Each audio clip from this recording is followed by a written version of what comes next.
Bonjour à tous, allez, top départ pour cette revue de presse internationale et on l'entame avec le quotidien Le Temps Suisse et coup de projecteur sur cette annonce faite lors du sommet Union africaine-Union européenne dont les travaux se sont achevés hier dans la capitale ivoirienne Abidjan.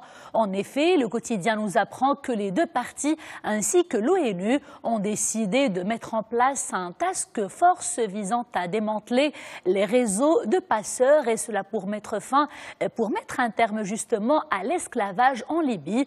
Cette force policière et de renseignement, la commission d'enquête d'évacuation d'urgence, mais également cette communication pour dissuader les jeunes de tenter l'exode seront notamment prévues à la suite de ce sommet d'envergure. Par ailleurs, les autres décisions prises pour mettre fin à cette situation atroce et intolérable figurent un fort soutien à l'Organisation internationale pour les migrations, fait savoir le quotidien Le Temps Suisse ce vendredi. La Russie estime que les États-Unis provoquent la Corée du Nord, gros titre ce vendredi sur les colonnes du quotidien Le Soir belge. En effet, fait savoir le journal, Moscou a d'abord rejeté hier l'appel de Washington à couper les liens commerciaux et diplomatiques avec la Corée du Nord. Après son dernier tir de missile, Moscou a surtout appelé à des négociations en accusant Washington de vouloir provoquer Pyongyang. Notre opinion est négative, ce serait une grosse erreur de provoquer des actions brusques de la Corée du Nord. La déclaration émane du chef de la diplomatie russe, Sergei Lavrov. Washington avait également menacé de détruire complètement le régime nord-coréen en cas de guerre, rappelle le quotidien Le Soir belge. Dans sa rubrique consacrée à l'actualité du continent américain, le quotidien français Le Monde nous emmène ce vendredi à Buenos Aires, la capitale argentine. Il s'intéresse à ce qu'il appelle, je cite, l'un des plus importants procès de l'histoire, celui relatif aux violations des droits de l'homme sous la dictature des années 70. Des dizaines d'anciens militaires ont été en effet jugés hier pour des crimes commis contre plus de 700 personnes dans un centre de détention clandestin.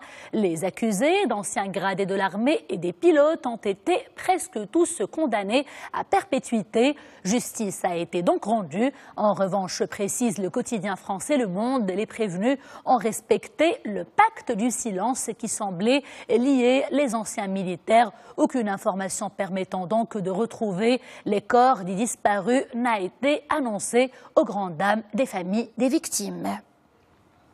Toujours en hexagone, mais en fait cette fois-ci un petit tour du côté de la presse hebdomadaire et zoom d'abord sur la couverture du magazine Courrier International. Vous la voyez, ce dernier, le magazine nous parle de celle qui est empêtrée dans des pourparlers politiques très difficiles, celle qui est en train de perdre son rôle de leader en Europe. En effet, Courrier International propose un grand dossier sur Angela Merkel, vous l'aurez compris, et il nous parle également de cette crise qui secoue actuellement sa formation politique.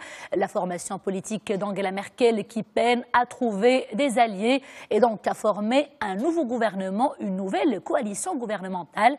Il y a quelques années, les Européens se plaignaient que Berlin exerçait sur eux son hégémonie, ironise le journal. Ironie de l'histoire, justement, il s'inquiète aujourd'hui de voir l'Allemagne tourner vers ses propres difficultés, résume Courrier International. La couverture de l'hebdomadaire Valeurs Actuelles est pour sa part consacrée à l'un des plus célèbres cinéastes français. Il s'agit de Michel Audiard, avec comme titre, je cite, « Audiard revient, ils sont devenus fous ».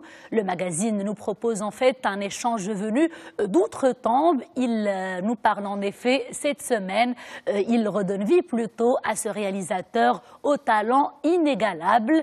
Le temps d'une interview presque imaginaire.